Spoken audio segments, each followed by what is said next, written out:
This call is now being recorded. Muito bem. Bom dia, pessoal. Vamos iniciar a nossa revisão de biologia do segundo período. Só reforçando o que eu acabei de falar para vocês. Assuntos que eu irei cobrar na nossa avaliação bimestral de biologia. Primeiro assunto, relações ecológicas. Serão 4 questões desse assunto na nossa avaliação.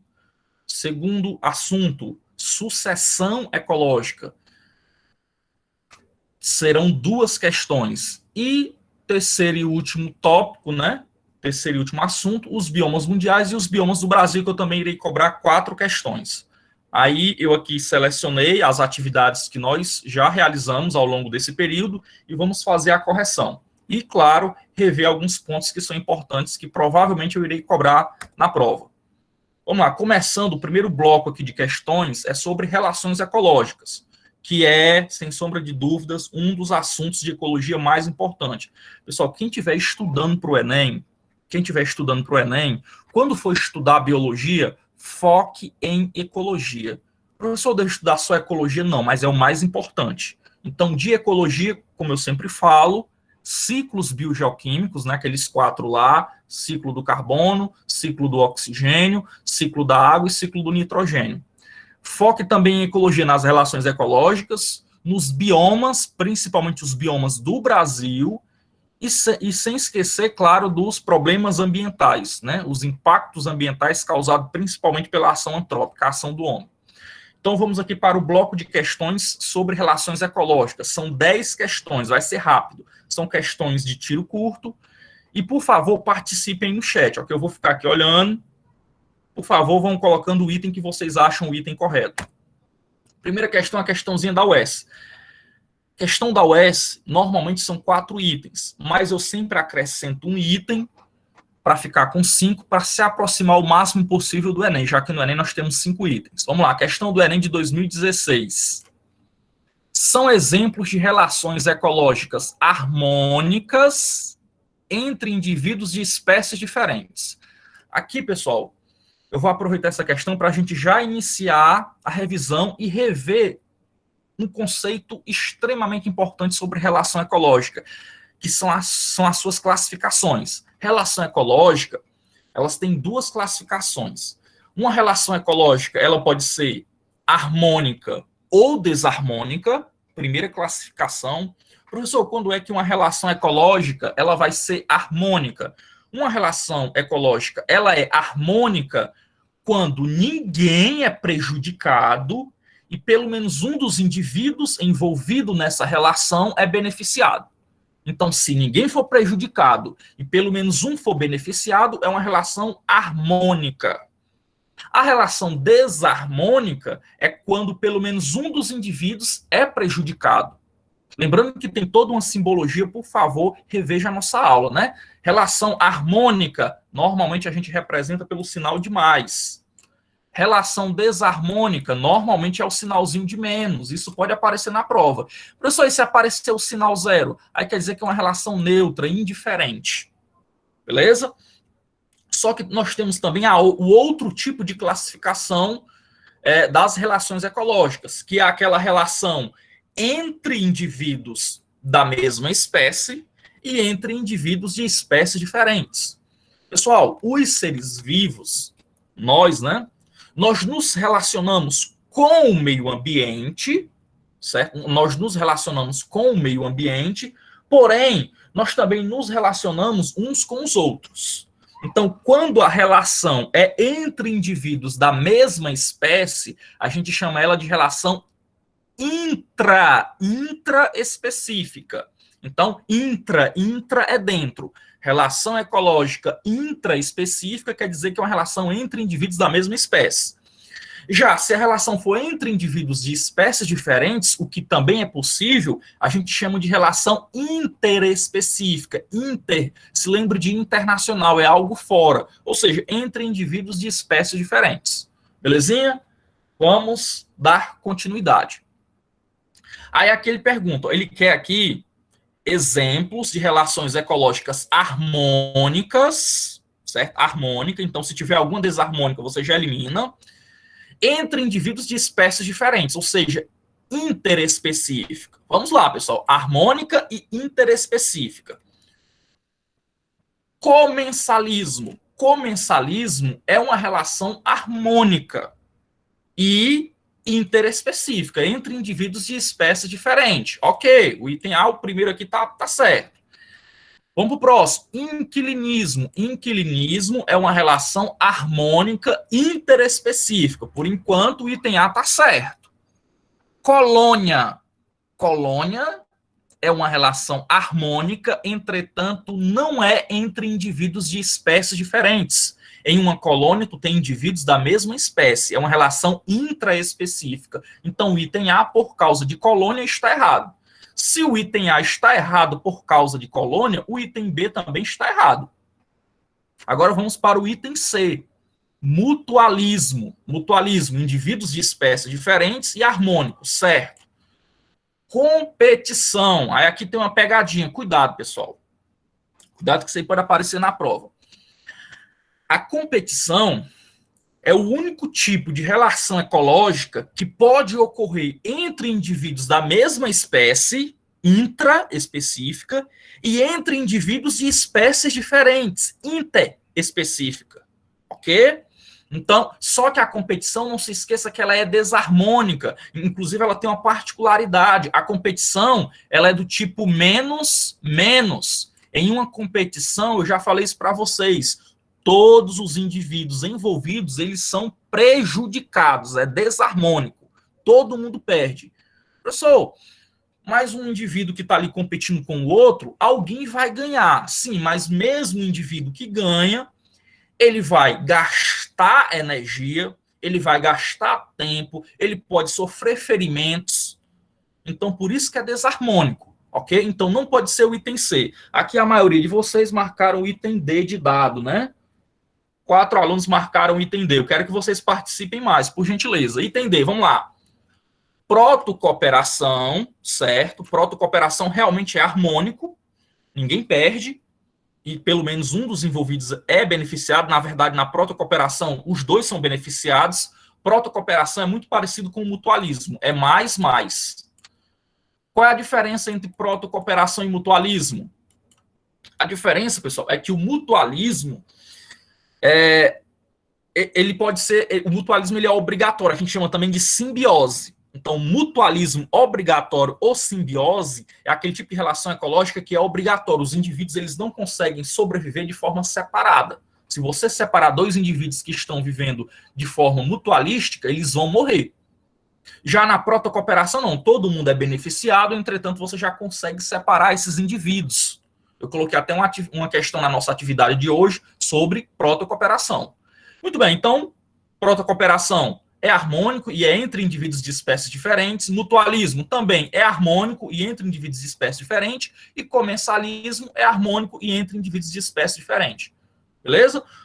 Pessoal, o que é comensalismo? Comensalismo é quando uma espécie ela se alimenta dos restos alimentares de outra espécie. O exemplo bem típico, pessoal, bem típico, é o tubarão e a rêmora, né? O peixe piolho ou peixe piloto. Então, a rêmora, ela possui ventosas na sua cabeça e ela se fixa na barriga do tubarão, pode ser na barriga da baleia, na barriga de uma tartaruga. Então, quando o tubarão ele vai caçar, né, que ele pega ali a sua presa, ele rasga o ser vivo, sobra ali na água restos de alimentos. Então, a rêmora vai lá e se aproveita desses restos de alimentos. A rêmora é beneficiado e por tubarão é indiferente. Então, o comensalismo aqui é mais zero. Um é beneficiado e o outro é indiferente. Belezinha? Item correto, item D. Deixa eu dar aqui uma agilizada para a gente terminar o mais rápido possível. Vamos para a segunda. Universidade do Pará. Vamos lá.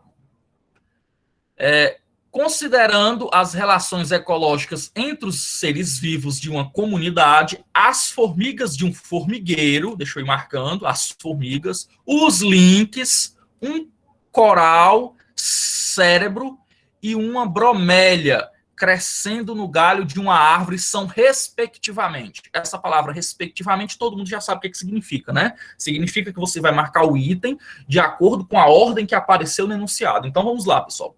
As formigas de um formigueiro. As formigas de um formigueiro formam uma sociedade. É importante que vocês saibam diferenciar sociedade de colônia, beleza? Dê uma olhadinha lá na nossa aula. Então, as formigas de um formigueiro é uma sociedade. Então, já sei que o item correto é o item B. Porque o item B é o único item que começa com sociedade. O único item aqui que você poderia se confundir é o C, porque o C tem colônia, né? E alguns alunos confundem colônia com sociedade. Mas vamos dar continuidade. As formigas de um formigueiro é uma sociedade. Os links, para quem não se lembra o que é a associação entre dois seres vivos de espécies diferentes. Normalmente é um fungo e uma alga, ou um fungo e uma cianobactéria, que é uma bactéria que faz fotossíntese. Nesse caso, é mutualismo obrigatório. Se você separar o fungo e a alga, ou o fungo e a cianobactéria, eles vão morrer. Mutualismo obrigatório. O coral, pessoal, é um tipo de colônia. Indivíduos da mesma espécie que estão vivendo anatomicamente unidos. Qual a diferença entre sociedade e colônia? Pessoal, sociedade e colônia são duas relações ecológicas bem parecidas. A diferença é que na colônia os indivíduos estão anatomicamente unidos. Você não tem como separar os indivíduos de uma colônia.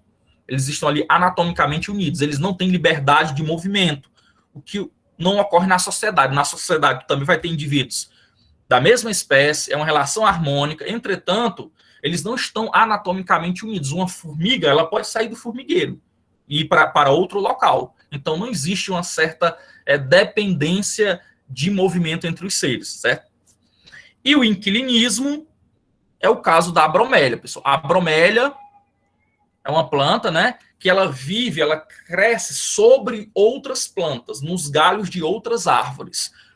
Por que, professor, que a bromélia opta por viver em cima de outras árvores? Pessoal, para conseguir luz, para realizar a fotossíntese. Essas plantas, as bromélias, elas precisam de uma grande quantidade de luz para poder fazer fotossíntese. No solo, normalmente, por causa do dorsal, não sei se vocês se lembram, né? As bromélias, normalmente, elas estão presentes em florestas tropicais. Então, tu tem 4 estratos. Então, tu tem o extrato superior, o dorsal, ele impede que a luz penetre, certo? Ele filtra a radiação solar. Então, a bromélia, para não ser prejudicada, ela vive sobre outras plantas. O nome disso é inquilinismo, que a gente chama também de epifitismo. Epifitismo é um tipo de inquilinismo entre as plantas. Lembrando que a bromélia, ela não suga os nutrientes da planta hospedeira, beleza? É uma relação harmônica. Então, item B de bola. Morreu Maria Preá. Questãozinha do Mackenzie. Vamos lá. Na cidade de São Paulo, temos observado, na época de chuva e com ventos, várias árvores de grande porte tombadas. As árvores caem, né? Essas árvores geralmente estão enfraquecidas pelo ataque de cupins que se alimentam de celulose do vegetal.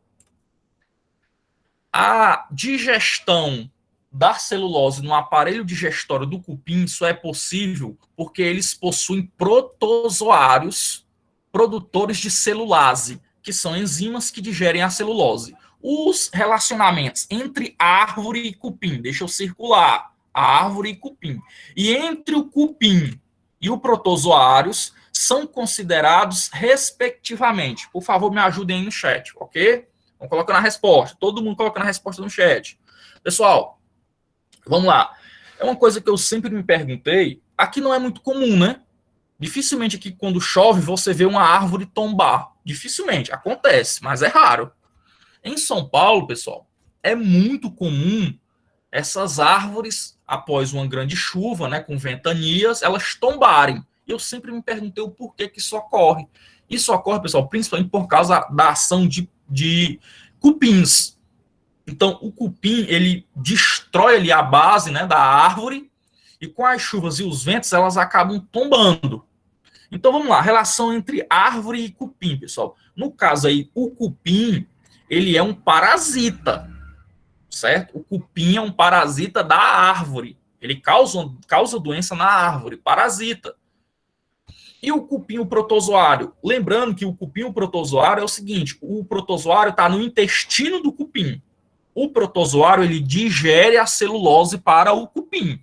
Então, a relação aí, mais, onde todo mundo ganha. Vamos lá. O cupim, ele ganha porque ele vai ter a celulose quebrada, já que ele não consegue digerir a celulose. E o protozoário, ele ganha porque ele tem abrigo e alimento. Então, é a relação que todo mundo ganha. Então, a árvore e o cupim é parasitismo. O cupim e o protozoário é mutualismo. Opa, aqui já ficou meio mais em dúvida, né? Tem gente que marcou o item A, tem gente que marcou o item B. A resposta aqui, pessoal, é o item B de bola. É o B. Ó, parasitismo e mutualismo. Predatismo. Predatismo, pessoal. Lembrando, predatismo é quando o indivíduo... Predatismo é entre indivíduos de espécies diferentes. Então, é quando o indivíduo ele devora o outro. Então, o cupim ele não devora, ele parasita a planta. Ele vive ali na planta durante muito tempo. O cupim, ele não tem como objetivo matar a planta, não. O ideal para ele é que a planta permaneça viva. Ok? É parasitismo. Questão do Enem PPL de 2015. Enem PPL de 2015. Os parasitoides são insetos diminutos, que têm hábitos bastante peculiares. Suas larvas se desenvolvem dentro do corpo de outros animais. Em geral, cada parasitóide ataca hospedeiros de determinada espécie, e por isso esses organismos vêm sendo amplamente usados para o controle biológico de pragas agrícolas. Controle biológico de pragas agrícolas. O uso desses insetos na agricultura traz benefícios ambientais, pois diminui... Então, vamos lá, pessoal. Deixa eu explicar aqui para vocês.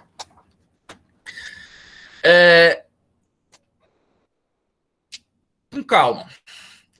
Existem alguns seres vivos, né, insetos, às vezes fungos, que matam outros seres. Então, o que é que o homem normalmente faz, principalmente na área da agricultura? Na área da agricultura, o homem, ao invés de utilizar agrotóxico, ao invés de utilizar substâncias tóxicas para matar uma determinada praga, ele utiliza o predador natural daquela praga.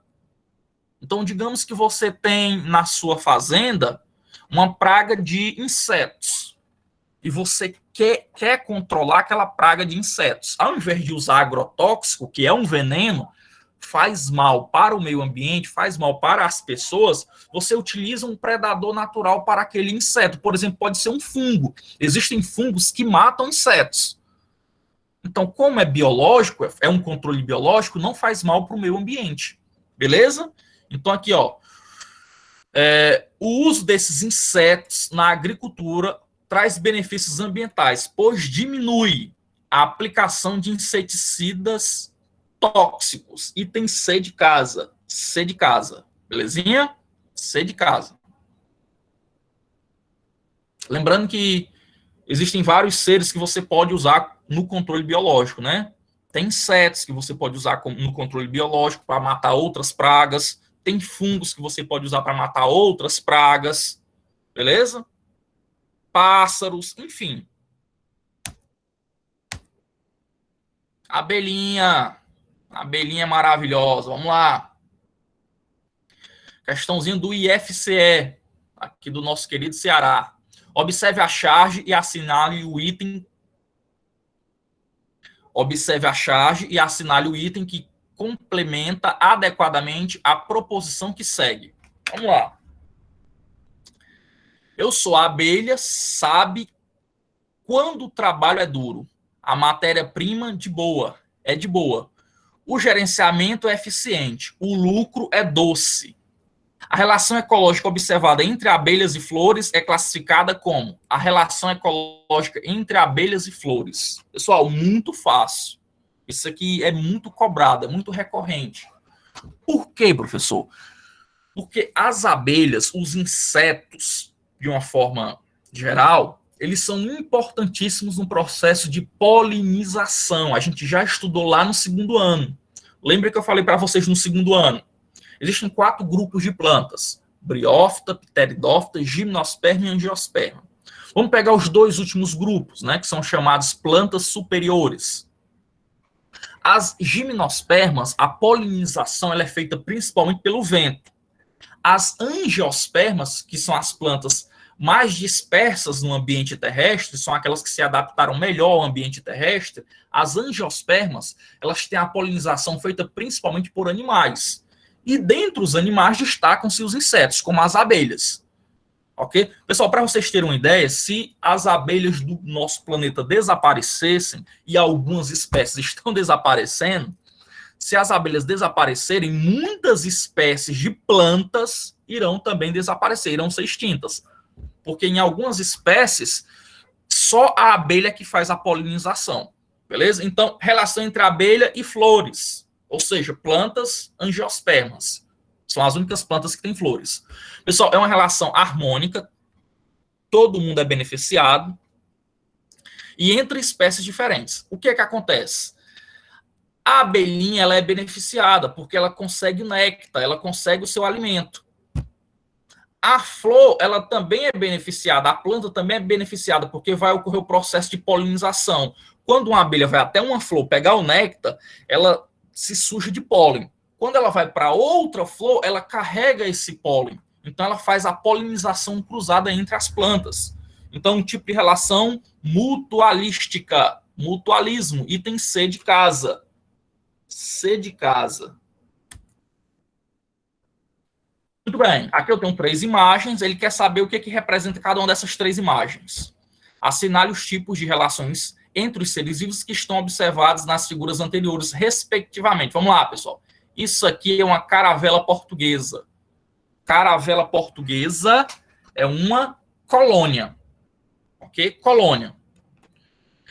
Aqui nós temos o tubarão, que eu falei para vocês, ó, o tubarão e a rêmora. Ó, o peixinho aqui embaixo, ó.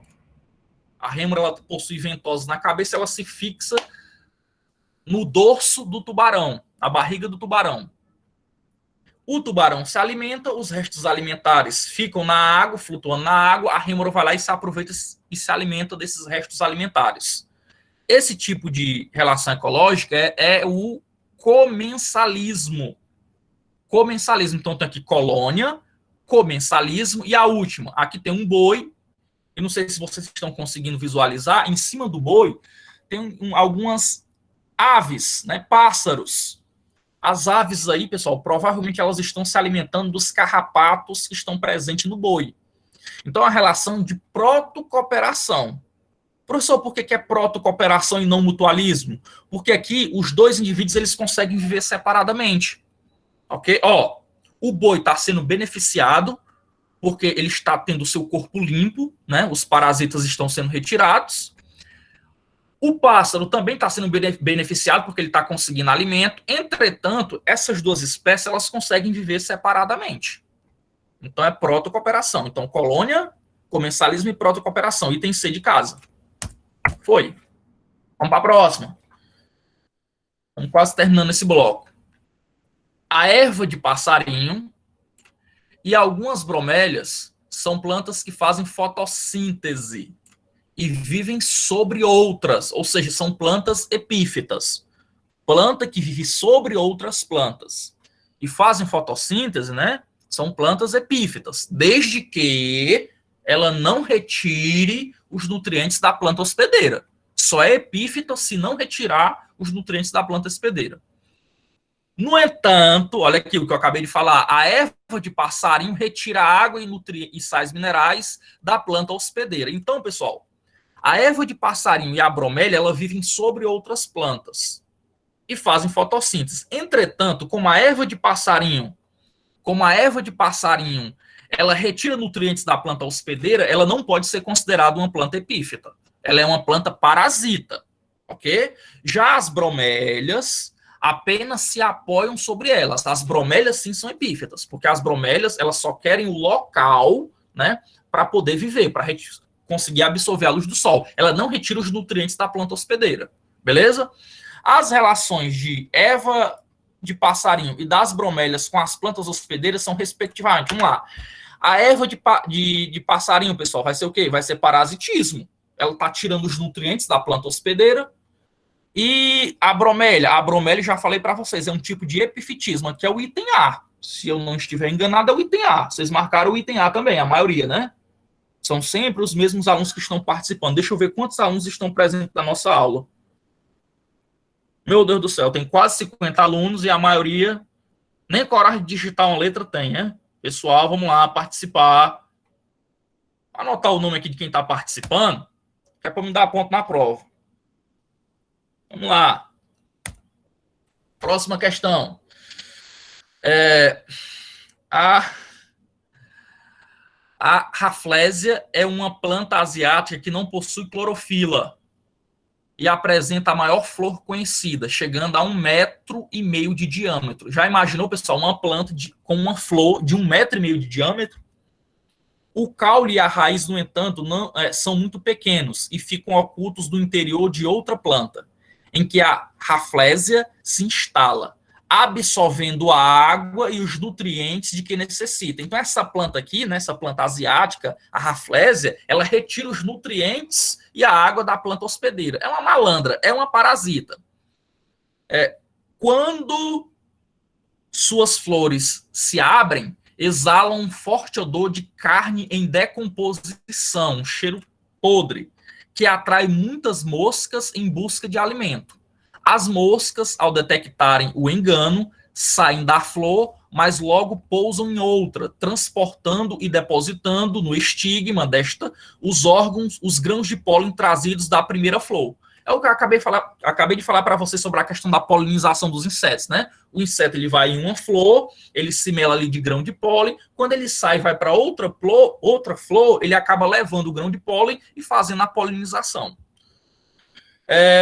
O texto descreve duas interações biológicas e um processo que podem ser identificados respectivamente como. Vamos lá, pessoal. Primeiro, essa planta aqui que absorve os nutrientes e a água da outra planta.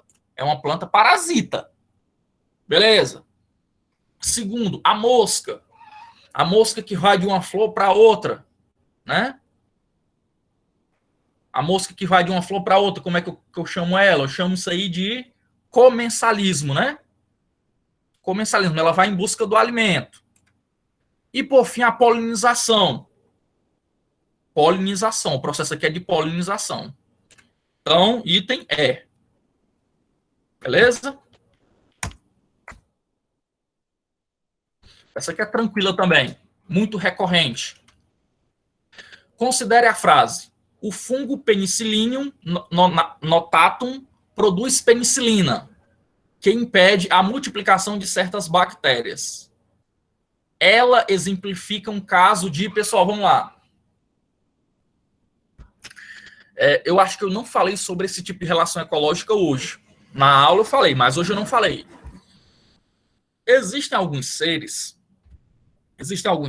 que produzem, liberam uma substância tóxica para outros seres vivos no meio. Isso pode ocorrer na água, isso pode ocorrer na terra, ok?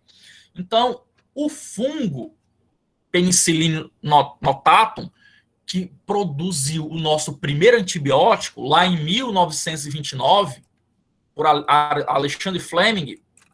Então, Alexandre Fleming percebeu que esse fungo, quando estava próximo de bactérias, as bactérias acabavam morrendo.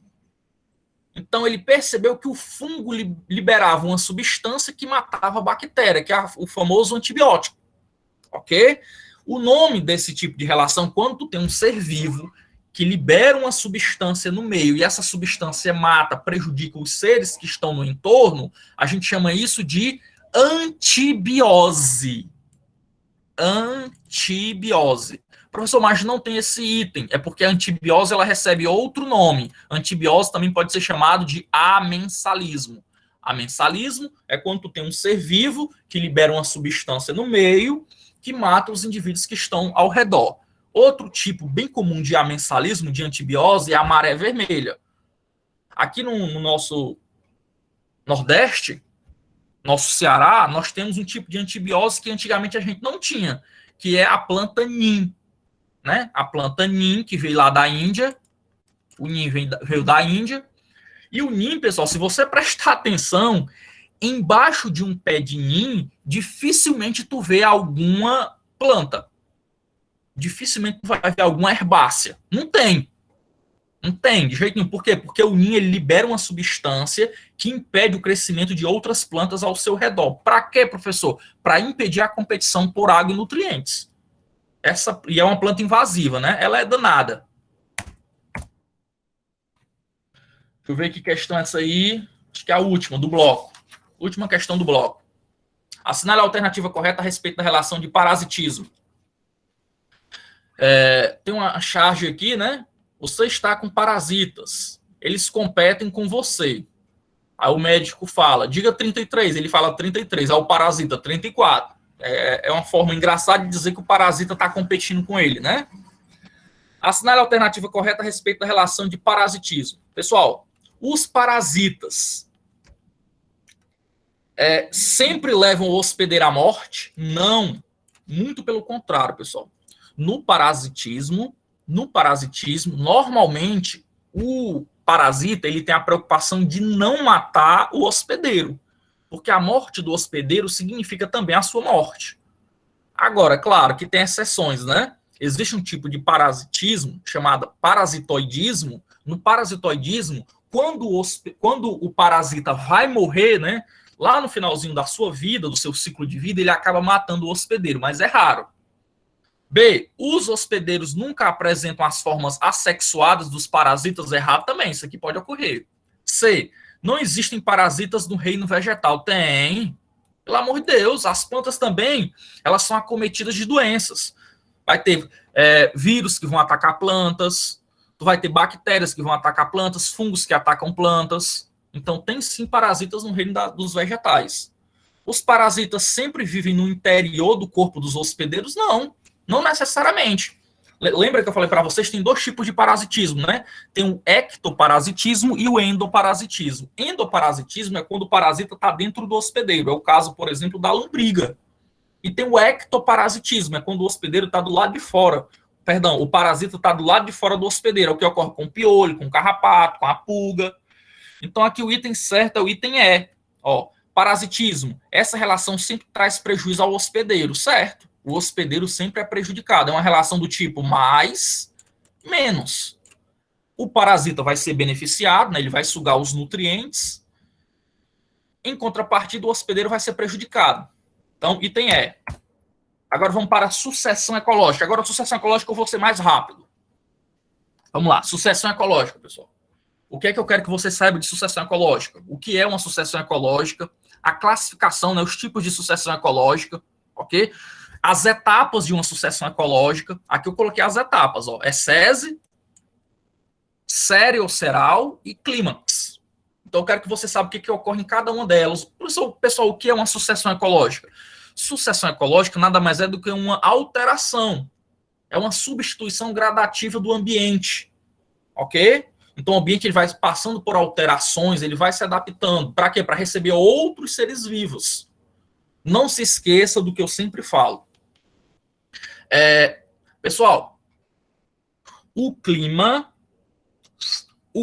interfere na flora. O clima de uma região vai interferir nas plantas daquele local, nos vegetais daquele local. O clima e a flora vai interferir na fauna. Então, tudo está interligado. Então, o clima interfere na flora, o clima e a flora interferem na fauna. Então, dependendo do clima e da flora que tu tiver, vai ter determinados animais naquele local. Beleza? Vamos lá. Questãozinha do Enem. Essa aqui é lógica, né? Vamos lá. Surtsey é uma ilha vulcânica situada perto da costa sul da Islândia. A erupção vulcânica que lhe deu origem ocorreu na década de 60, o que faz dela seguramente a ilha mais nova do Oceano Pacífico. As primeiras espécies que aí se fixaram foram musgos e líquens. Lembrando que são as espécies pioneiras, né, pessoal? Em um ambiente inóspito, em um ambiente que nunca foi habitado anteriormente, os primeiros seres que chegam são aqueles seres pioneiros, são justamente os musgos e os lynx. À medida que as aves foram fixando-se na ilha, as condições do solo foram melhorando e espécies vegetais mais complexas puderam iniciar a colonização do território. Em 1988 foi assinalada a presença do primeiro arbusto. O conjunto de alterações ocorridas no ambiente descrito é exemplo de as alterações que ocorrem em um ambiente que possibilitam o surgimento de novos seres vivos naquele local, a gente chama de sucessão ecológica. Item C. Rayane, Carliane, Vitória, Gabriel. O Gabriel, a Vitória, a Rayane desde o início estão participando. Vamos ganhar ponto. Vamos ganhar ponto, viu? Os outros bandidos aí não vão ganhar nada, não. Não estão participando. Meu Deus do céu, a gente 50 alunos e nada do pessoal participar. Vamos lá, continuando. Próxima questão. Durante o processo de sucessão ecológica, os ecossistemas sofrem várias mudanças. Analise as alternativas a seguir e marque aquela que indica uma tendência ao longo da sucessão ecológica. Pessoal, cuidado com isso aí. Eu vou perguntar isso aí na prova. Eu vou perguntar para vocês o que é que ocorre ao longo de uma sucessão ecológica. Tu tem que ter isso aí na cabeça. É questão certa de prova. O que é que ocorre ao longo de uma sucessão ecológica? Então vamos lá. Item A. Diminuição do tamanho dos indivíduos. Não. Com o passar da sucessão ecológica, né? SESI, série, clímax, com o passar da sucessão ecológica, os animais vão ficando mais complexos, maiores. E vai aparecendo mais animais também. Aqui, B. Acabei de responder. B. Redução da diversidade de espécies, não. Não diminui a diversidade, não. Pelo contrário, vai aumentar. Então, a transformação do ambiente possibilita que apareça mais espécies no local. Então, não reduz, não. Vai aumentar. Então, tá errado. Quer dizer, tá errado. Vamos pro próximo. C. Aumento da produtividade líquida. Deixa eu até circular aqui. Não é a resposta, mas deixa eu circular. Certo? Circular aqui, ó. É o famoso PL, né? Produção primária líquida. Pessoal, em uma sucessão ecológica, olha, rapaz, olha um monte de gente agora para ganhar ponto, pelo amor de Deus, já tem 30 aqui, hein? É ponto demais. Pessoal, em uma sucessão ecológica, tudo aumenta, é fácil. Então não tem como você errar uma questão dessa. Se eu quero saber o que ocorre em uma sucessão ecológica, é fácil. Tudo vai aumentar. Só tem uma coisa que diminui. É a produção primária líquida. Isso aí vai diminuindo com o passar do tempo. Professor, que diabo é produção primária líquida? Vamos lá. Nós temos o PPB. O PPB, pessoal, produção primária bruta, é a fotossíntese. É o que é produzido na fotossíntese. Então, tu tem o PPB, que é a energia produzida na fotossíntese. Só que os seres vivos que estão naquele ambiente, né, estão fazendo fotossíntese, estão produzindo energia, né, o PPB. Só que esses animais, eles respiram, eles consomem energia também. Então, o PPB menos a respiração, o que sobra é o PPL.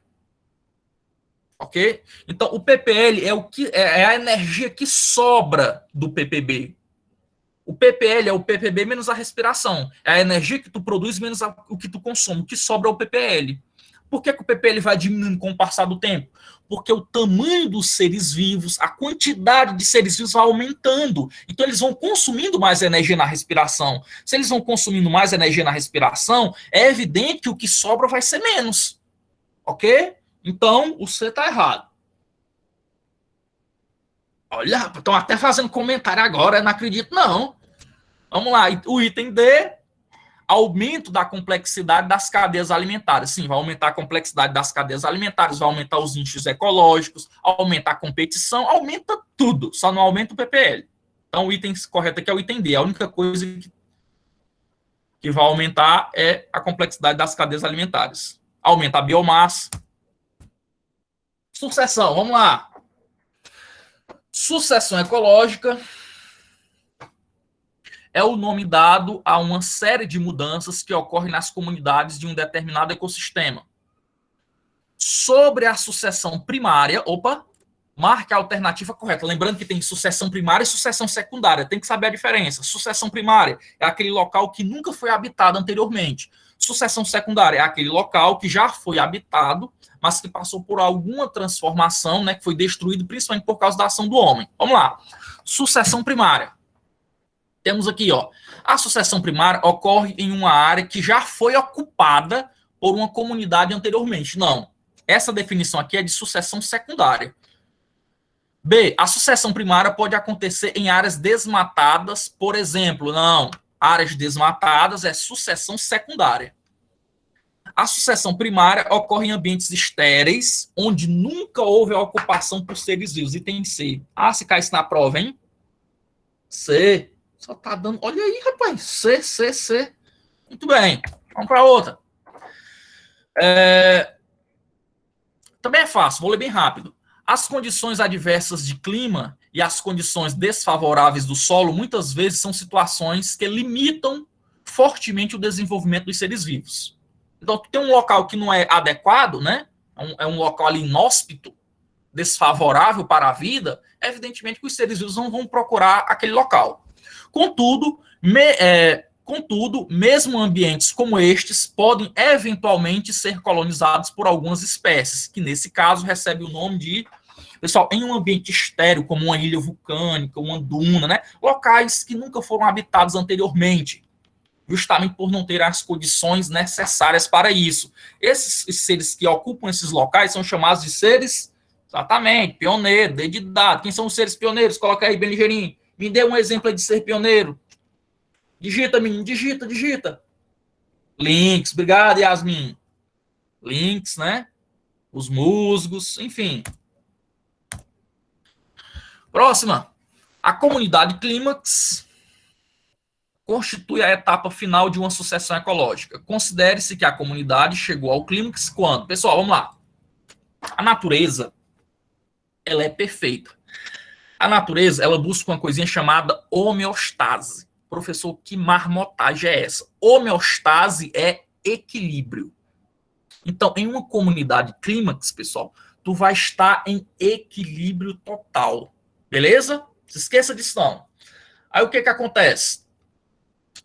Considerando-se que a comunidade chegou ao clímax, o que vai ocorrer? Vamos lá. As teias alimentares menos complexas, ó, aqui já está errado, são substituídas por cadeias alimentares. Não, pessoal. Não se esqueça, em uma comunidade clímax, as teias, elas ficam, as teias alimentares, elas ficam mais complexas, ok? Item B, a produção primária bruta é igual ao consumo. Aqui sim, vai ter o equilíbrio, né? O PPB, lembra lá? PPB, que é a nossa fotossíntese, né? Produção primária bruta, vai ser igual ao consumo, ou seja, vai ser igual à respiração. Se o PPB e a respiração são iguais, se tu subtrair, vai dar o quê? Zero. Quer dizer que vai estar em equilíbrio. Então, o PPL vai ser zero. Em uma comunidade clímax, o PPL é zero. Beleza? Porque o PPB e o consumo são iguais. Então, item B de bola. Vamos para a próxima questão. Vários eventos caracterizam a evolução de uma comunidade biológica durante uma sucessão ecológica. Assinale a alternativa que contém um conjunto correto desses eventos. Vamos lá. Item A. Modificações no microclima de uma comunidade em sucessão causam diminuição da diversidade biológica e o aumento da biomassa. Pessoal, modificações no microclima de uma comunidade em sucessão causam diminuição da diversidade biológica? Não. Vai aumentar a diversidade biológica. Ok? Em uma sucessão ecológica, a diversidade vai aumentando. Então, está errado o item A. Item B, vocês estão indo bem rápido, né? Item B, o aumento da diversidade biológica de uma comunidade em sucessão leva ao aumento da biomassa e, à medida que as novas comunidades se sucedem, ocorrem modificações no microclima. Perfeito. Item B de bola. Vocês estão demais, né? Aqui. Analise a figura, né? Aqui nós temos o solo, que é essa linhazinha, os links e temos o capim. Aí tem 1, 2, 3 e 4. A figura mostra o processo de ocupação do solo em uma área dos Pampas Gaúcho. Considerando a sucessão ecológica, é correto afirmar que... Eu vou direto na resposta aqui, pessoal, para a gente ganhar tempo. O item correto aqui é o item E. Vocês estão dizendo que é o item E. Vamos lá. A comunidade atingiu o clímax na fase 4. Observe que na fase 4, pessoal, nós temos o aumento da diversidade, né? O aumento do número de indivíduos, o aumento da biomassa. Então, por enquanto está correto. Situação em que a diversidade de organismos e a biomassa tendem a se manter constantes. Então, no clímax ali, é quando você tem o máximo de biodiversidade e o máximo de biomassa, só que ela se mantém constante. Ela está em homeostase, em equilíbrio. Item E. Vamos ver que questão é essa aí, a questão 8, se eu não estou enganado. Questão 8. Estamos terminando também esse bloco, vai ser rápido. Krakatau, uma ilha do tamanho de Manhattan, localizada entre Java e Sumatra, foi destruída em 1883, após uma série de poderosas erupções vulcânicas. Apenas um pequeno pedaço da ilha original permaneceu acima do nível do mar.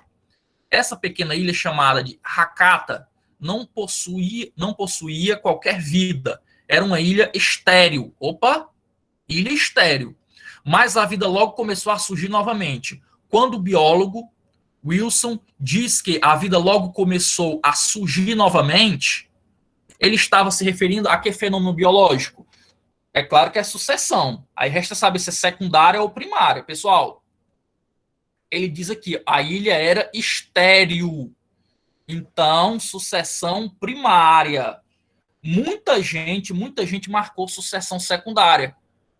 Porque era uma ilha que já existia, tinha vida, mas com a erupção vulcânica, tudo foi coberto. Então, a ilha se tornou estéril. Como a ilha se tornou estéril, né? Então, é sucessão primária. Beleza? Item. Tem gente perguntando aqui. Oséias, é o C, Oséias. Sucessão primária. Vamos lá. Com o passar dos anos, observa-se que os diferentes ambientes sofrem modificações, ocasionadas tanto por fenômenos naturais como pela interferência humana. A esse processo denomina-se sucessão ecológica. A figura a seguir representa o esquema de uma sucessão ecológica. Com base na figura e nos conhecimentos acerca dos processos, é correto afirmar que, item A, a comunidade que se estabelece ao final da sucessão ecológica é a mais estável possível. Pelo amor de Deus, pessoal. A comunidade que se estabelece ao final da sucessão ecológica, lá na comunidade clímax, é a mais estável possível? Perfeito. Item A. Última questão desse bloco. Como se fossem organismos vivos, os ecossistemas naturais estão em constantes modificações. Do estádio jovem até a maturidade, ou clímax, os ecossistemas sofrem profundas mudanças, não somente na composição e diversidade de espécies, como também na sua biomassa e produtividade. Assim, do início da sucessão até o clímax da comunidade, não se observa proporcionalmente o aumento de... Eu quero saber qual é a única coisa que não aumenta. Pelo amor de Deus, né? A única coisa que não aumenta é a produtividade primária líquida. Dedidado. Agora, 4 questões da prova, pessoal. Biomas mundiais e biomas brasileiros. Das 4 questões, já vou logo adiantando, né, galera? É 4, né?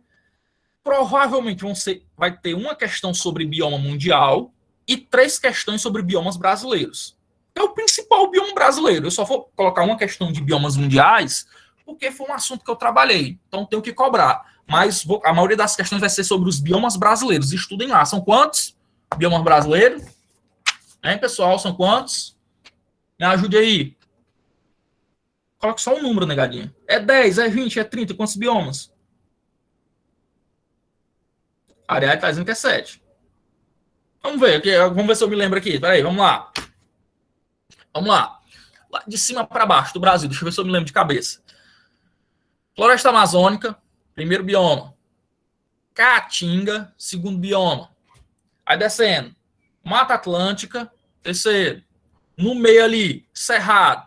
Do ladinho do Cerrado, Pantanal. E lá embaixo, os Pampas. 6 biomas, ok? 6 biomas. Muito bem. Vamos lá. Essa questão aqui é sobre biomas mundiais.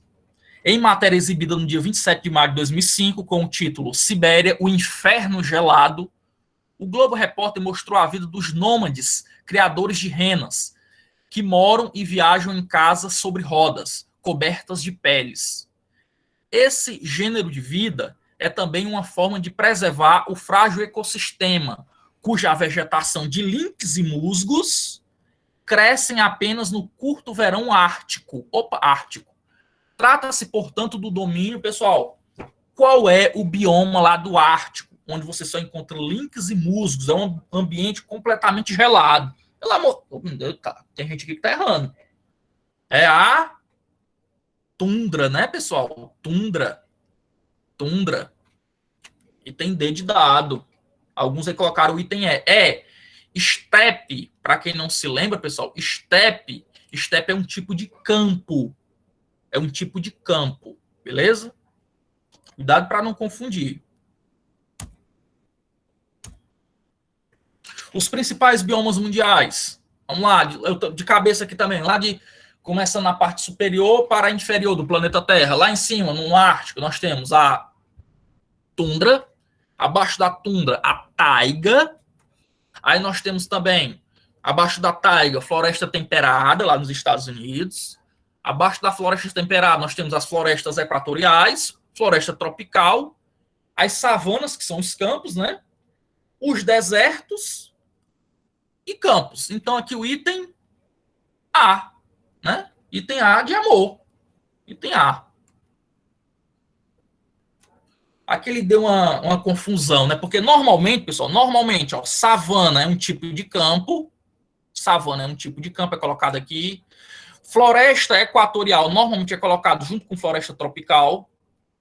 Existem algumas diferenças entre floresta equatorial e floresta tropical, principalmente em relação à latitude. Ok? Mas normalmente são colocados juntos. Mas é o item A, a resposta. Questão essa aí, menino. Questão 3. Sabe-se que uma área de 4 hectares de floresta na região tropical pode conter cerca de 375 espécies de plantas, enquanto uma área florestal do mesmo tamanho em região temperada pode apresentar de 10 a 15 espécies. Olha a diferença, pessoal. Em uma área de 4 hectares, em uma floresta tropical, tu tem 375 espécies de plantas. Na mesma área, em uma floresta temperada, tu tem de 10 a 15 espécies. O notável padrão de diversidade das florestas tropicais se deve a vários fatores, entre os quais é possível citar por que na floresta tropical existe uma diversidade tão grande de vida. Pessoal, ó, as florestas tropicais são os locais do planeta Terra onde você vai encontrar a maior diversidade de seres vivos, certo? Por quê, professor? Principalmente por causa da insolação. É nesse local onde os seres vivos encontram um ambiente adequado para viver. Então, existe pouca variação de temperatura. Então, o item correto aqui é o item C de casa. Maior insolação e umidade e menor variação de clima, né? Menor variação climática. Item C de casa.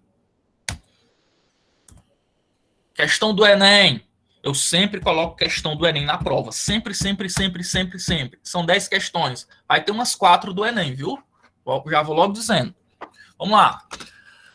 As florestas tropicais úmidas contribuem muito para a manutenção da vida no planeta, por meio do chamado sequestro de carbono atmosférico. Sequestro de carbono. Resultados de observações sucessivas nas últimas décadas indicam que a floresta amazônica é capaz de absorver até 300 milhões de toneladas de carbono por ano. Conclui-se, portanto, que a floresta exerce importante papel no controle pessoal, que é ciclo do carbono, pelo amor de Deus. Ciclo do carbono. A floresta amazônica, ela captura o gás carbônico da atmosfera, né? Gás carbônico que nós enviamos para a atmosfera, principalmente através do consumo de combustíveis fósseis. A floresta amazônica, ela capta. Então, aqui o item que você deveria marcar, e o gás carbônico, para quem não se lembra, ele está relacionado com o efeito estufa, né? O aquecimento global. Então, aqui o único item possível é o item D, né? efeito estufa, provocado pelo acúmulo de carbono na atmosfera, resultante da queima de combustíveis fósseis como carvão, mineral e petróleo. Eu não tinha lido, viu? Mas eu entendi. Beleza? Entender de dado. Para a próxima questão. Indique a alternativa que não descreve corretamente uma característica das florestas tropicais úmidas. Pessoal, aqui, ó, floresta tropical úmida. É o que eu falei lá na nossa aula. Você tem que focar. Você tem que focar nas características de cada bioma. E, principalmente, pessoal, você tem que ver qual é a característica marcante de cada bioma. Todo bioma tem uma característica marcante. Por favor, memorize. Floresta tropical, vamos lá. Indica a alternativa que não descreve, é uma coisa que não faz parte da floresta tropical. Vamos lá. Apresentam a maior biodiversidade dos biomas terrestres, está certo. Só que ele quer uma que não é verdade. Ele quer um item que não é verdade, que não descreve uma característica da floresta tropical. Então você não pode marcar o item A. Item B. Ocupam áreas de solos com alto teor de nutrientes minerais. Hein, pessoal? A maioria aqui já está marcando B, né? Pessoal, pelo amor de Deus, essa é a principal característica da floresta tropical. É a que é a mais cobrada, porque normalmente é a que mais confunde os alunos. Floresta tropical, como tem uma exuberância muito grande de fauna e flora, os alunos acham que o solo lá é riquíssimo, é maravilhoso, tudo que eu plantar na floresta amazônica vai dar. E não é assim. Pelo contrário, o solo da floresta amazônica, na verdade, de florestas tropicais, o solo é pobre. A riqueza da floresta tropical está na própria floresta, na questão da reciclagem dos nutrientes. Beleza? Então, o item aqui que está errado é o item B. Floresta tropical não tem solo rico em sais minerais. Pelo contrário, o solo é extremamente pobre. Se tu retirar as plantas, se tu desmatar, fizer queimada na floresta amazônica, que é uma floresta tropical, vai virar um cerrado e depois vira um deserto. Pessoal, se recupera, né? Sucessão ecológica, mas demora muito. E jamais a biodiversidade vai voltar a ser o que era antes. Olha aqui que mapa lindo. Isso aqui vai estar na prova. Isso aqui vai estar na prova, menino feio. Olha aí. Ô, moleza. Pessoal, tá com os 6 biomas, ó. O 1, né? Que é a nossa floresta amazônica, representa aí 49% do nosso território, quase metade do Brasil é a floresta amazônica. E tem alguns países que ainda dizem que a floresta amazônica é uma área internacional, né? Tem muita gente aí querendo surrupiar a floresta amazônica do Brasil. Existe uma briga grande, política e econômica pela nossa floresta. Temos aqui o 2, o Cerrado, né? O Cerrado aí representa mais ou menos um quarto, 24% do território brasileiro, 23%, 24%.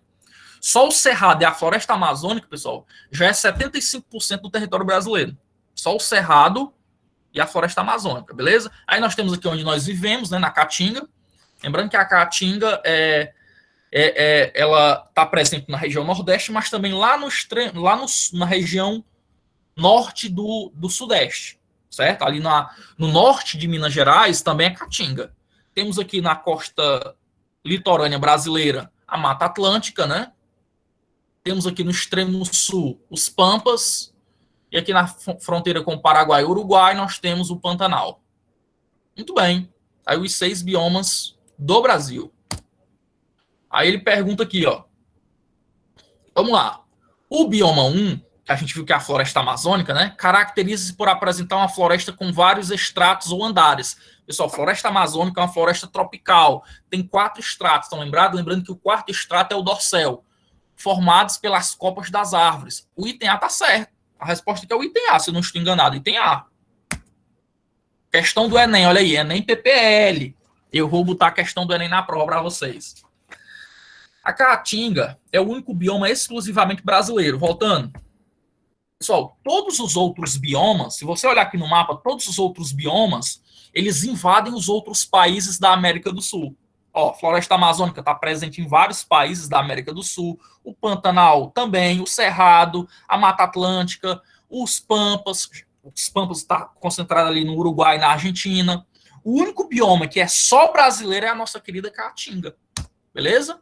E lembrando que a nossa Caatinga, pessoal, ela não pode ser considerada deserto, porque no deserto tem um clima muito seco, que não ocorre aqui na Caatinga. Beleza? Muito bem. Então, vamos lá. A Caatinga é o único bioma exclusivamente brasileiro. ocupando cerca de 7 a 10% do território nacional. Nesse ambiente seco, mesmo quando chove, não há acúmulo de água, pois o solo é raso e pedregoso. Assim, as plantas desse bioma possuem modificações com suas raízes, caule e folhas, que permitem melhor adaptação a esse ambiente, contra a perda de água e nutrientes. Geralmente, seus caules são suculentos e suas folhas possuem forma de espinhos e a cutícula altamente impermeáveis, que apresentam queda na estação seca. Considerando as adaptações dos órgãos vegetais, a principal característica das raízes das plantas que atribui sua maior adaptação à caatinga, ele quer saber, nessa questão eu estou querendo saber, pessoal, qual é a principal característica das raízes das plantas da caatinga, certo? Principal característica. Vamos lá. As raízes fazem o armazenamento de nutrientes por um sistema radicular aéreo? Não. As raízes, absorção de água por um sistema radicular desenvolvido e profundo? Sim. As raízes das plantas da caatinga, pessoal, são raízes profundas, né? Já que nós temos pouca água, um ambiente seco, então são raízes que vão pegar água lá no lençol freático, bem fundo. Então a resposta aqui é o item B de bola. Estamos terminando. Antepenúltima. Lê o texto abaixo que apresenta características de um tipo de bioma brasileiro. Próprio de regiões tropicais, caracteriza-se como um ponto de ligação entre os ambientes de água doce e marinha e terrestre. É que eu já sei o que é, né, pessoal? Pelo amor de Deus. O bioma, ele que está ali, né, fazendo a transição entre água doce, água marinha e terrestre, a gente sabe que é o mangue, né? Então, pelo amor de Deus, aqui não tem nem o que ler, não. Manguezal. Manguezal. Lembrando que, ó, só esclarecendo algumas coisinhas para vocês. Pessoal, o mangue, o solo é pobre em oxigênio, cuidado. A galera confunde demais. O solo da floresta amazônica, ele é pobre em nutrientes. No mangue, o solo, ele é rico em nutrientes. No mangue, o solo vai ser pobre em oxigênio. Por quê, professor? Presta atenção. Nos mangues, pessoal, tu tem uma grande quantidade de matéria orgânica no solo. Por isso que o solo é rico em nutrientes. Como tu tem uma grande quantidade de matéria orgânica, é evidente que tu vai ter muitas bactérias e fungos fazendo a decomposição. E essas bactérias e fungos consomem o oxigênio do solo. Por isso que não tem oxigênio nos mangues. É por isso que as raízes dos mangues, elas são raízes aéreas, pneumatóforas, elas saem do solo. Beleza? Lembrando que o mangue ele é uma área de transição, é um ecótono, né?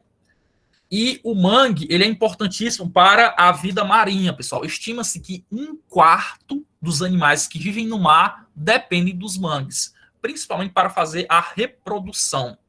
Belezinha? Vamos que vamos.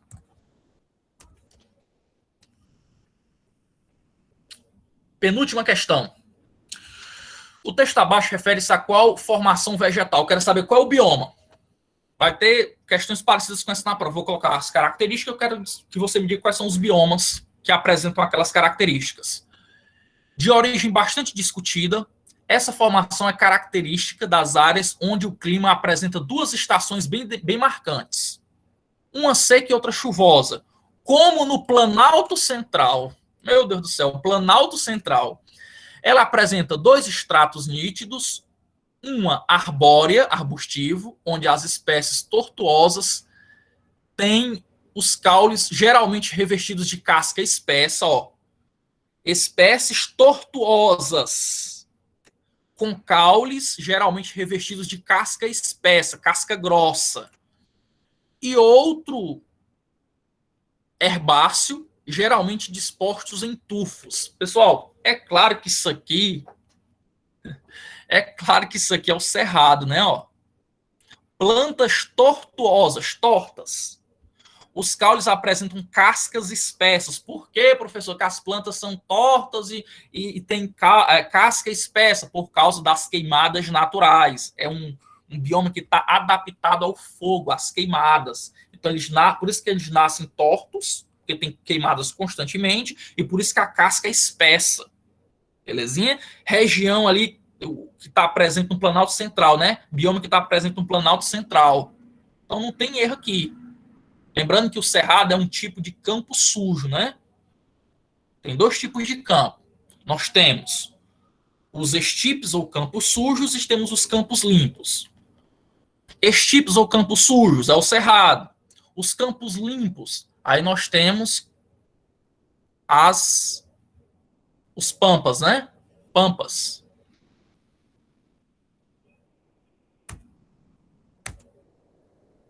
Última. Vamos lá.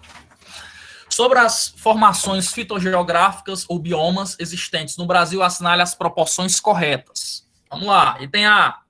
O cerrado é uma formação fitogeográfica caracterizada por uma floresta tropical. Cerrado é uma floresta tropical que cobre 40% do território brasileiro? Não. O cerrado é ali mais ou menos 23%. Então tá errado o item A. E não é floresta tropical não, pelo amor de Deus. B. A caatinga é caracterizada por ser uma floresta úmida. Pelo amor de Deus, caatinga, floresta úmida? Não. C. O Pampa ocorre na região centro-oeste. Não, o Pampa é lá na região sul. Tá errado. D. A floresta amazônica está localizada nos estados de Maranhão e do Piauí. E as árvores típicas dessa formação são as palmeiras e os pinheiros. Não. A floresta amazônica está presente na região norte ali. Pega um pouco do Maranhão, mas não chega no Piauí de jeito nenhum. Item que é o item correto, né? Item o Pantanal ocorre nos estados de Mato Grosso do Sul e Mato Grosso, caracterizando-se como uma região plana e alagada nos meses de cheias dos rios. Item é isso. Agora, deixa só eu parar aqui a gravação. Ixi.